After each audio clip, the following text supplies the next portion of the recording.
Michigan fans? Noah back here today, and I just want to say it has been a bye week. I mean, nothing's really happened. Though there is some news, Frederick Moore has left the program, and we also lost a 4-star cornerback to Ole Miss. That's kind of all that happened in the bye week. Some discussions on possible receiver changes and all that. But other than that, nothing's really changed, but I'm here to give you the preview for the Wisconsin game, so let's get into it. So obviously everybody is hoping and praying that this will be one of the biggest breakout games for Underwood because, they're planning to let him run free on this one. So basically, Wisconsin has the number one run defense, even though they haven't really played anybody with a good run defense, with a good run offensive, front.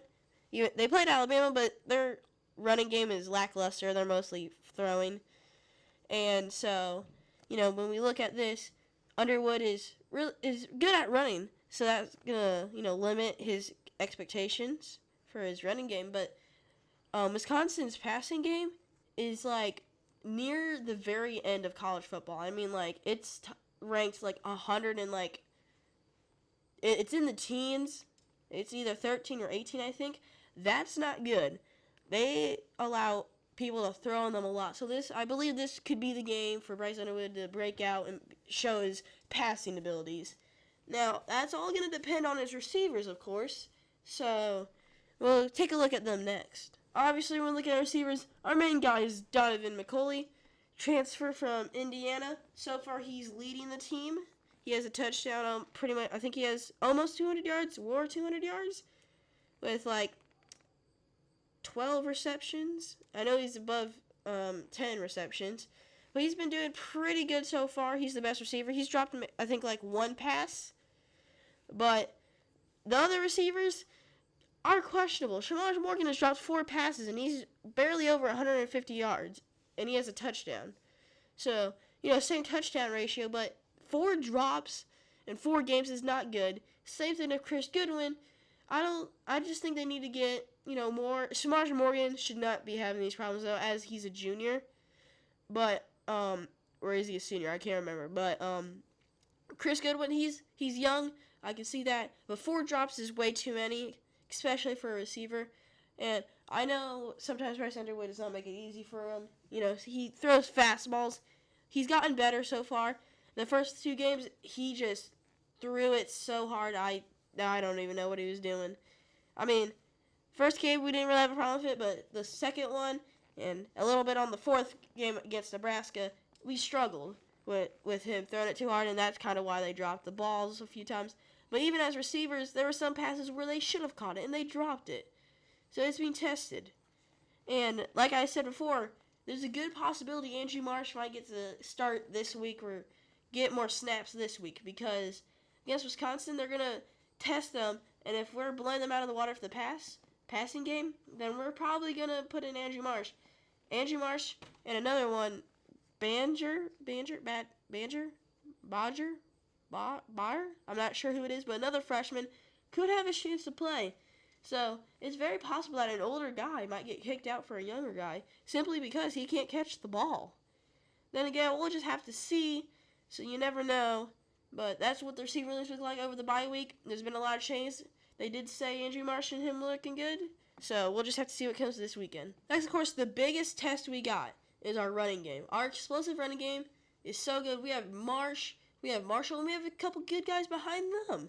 It's just because they say they're the number 1 ranked defense for run game, doesn't mean they're actually ranked number 1. They have played lackluster teams with running offense. So I really do think this is going to be the real test. And I still believe we will get over 200 rushing yards. I don't see us getting under 200. And I believe, hang on, I'm breaking. And I do believe good old boy number 22 right here will get over 100 for his 5th game in a row. It will be awesome to see that. And I believe he's going to even have a touchdown because he's just so explosive. If he gets out of the pocket and there's nobody within 10 yards of him and nobody in front of him, he's gone. You're not going to catch him. So I really do think that's what's going to happen. I think we're going to be able to prove our running game. I think we're going to rush all over them. I don't see how this could be. It's going to be harder for them, obviously. Nebraska wasn't really good against the run. That's kind of where we got our yards from. But, our rushing game is so elite. I could just see us. I think we'll get at least over 200 yards on Wisconsin, despite them being the number one run defense, with not allowing over 50 yards of rushing, which honestly I just don't think the teams before them even tried to run at all.